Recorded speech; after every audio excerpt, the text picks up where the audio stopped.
شروع اللہ کا نام لے کر جو بڑا مہربان نہایت رحم والا ہے۔ پھر اس نے تمہارا قصور معاف کر دیا،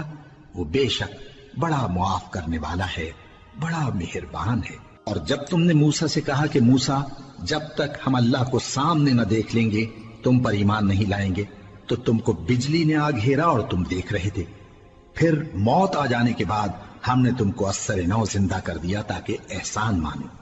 اور ہم نے بادل کا تم پر سایہ کیے رکھا اور تمہارے لیے من و سلوہ اتارتے رہے کہ جو پاکیزہ چیزیں ہم نے تم کو عطا فرمائی ہیں ان کو کھاؤ پیو، مگر تمہارے بزرگوں نے ان نعمتوں کی کچھ قدر نہ جانی اور وہ ہمارا کچھ نہیں بگاڑتے تھے بلکہ اپنا ہی نقصان کرتے تھے۔ اور جب ہم نے ان سے کہا کہ اس گاؤں میں داخل ہو جاؤ اور اس میں جہاں سے چاہو خوب کھاؤ پیو، اور دیکھنا دروازے میں داخل ہونا سجدہ کرتے ہوئے اور حطوتن کہنا،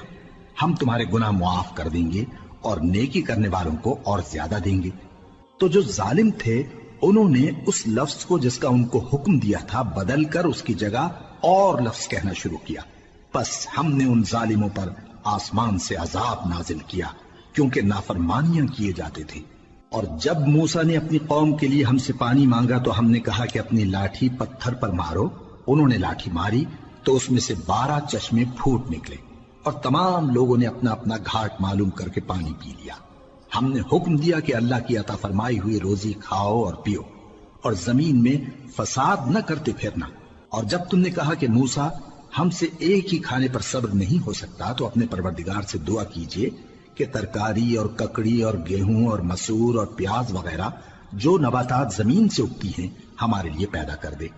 انہوں نے کہا کہ عمدہ چیزیں چھوڑ کر ان کے بدلے ناقص چیزیں کیوں چاہتے ہو؟ اگر یہی چیزیں مطلوب ہیں تو کسی شہر میں جا اترو، وہاں جو مانگتے ہو مل جائے گا۔ اور آخر کار ذلت و رسوائی اور محتاجی و بے نوائی ان سے چمٹا دی گئی اور وہ اللہ کے غضب میں گرفتار ہو گئے،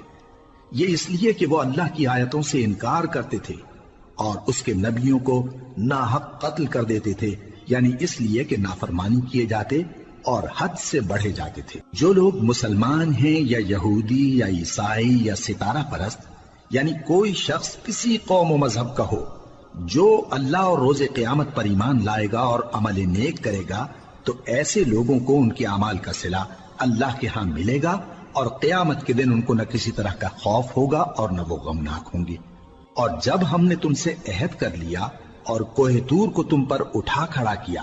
اور حکم دیا کہ جو کتاب ہم نے تم کو دی ہے اس کو زور سے پکڑے رہو اور جو اس میں لکھا ہے اسے یاد رکھو تاکہ عذاب سے محفوظ رہو،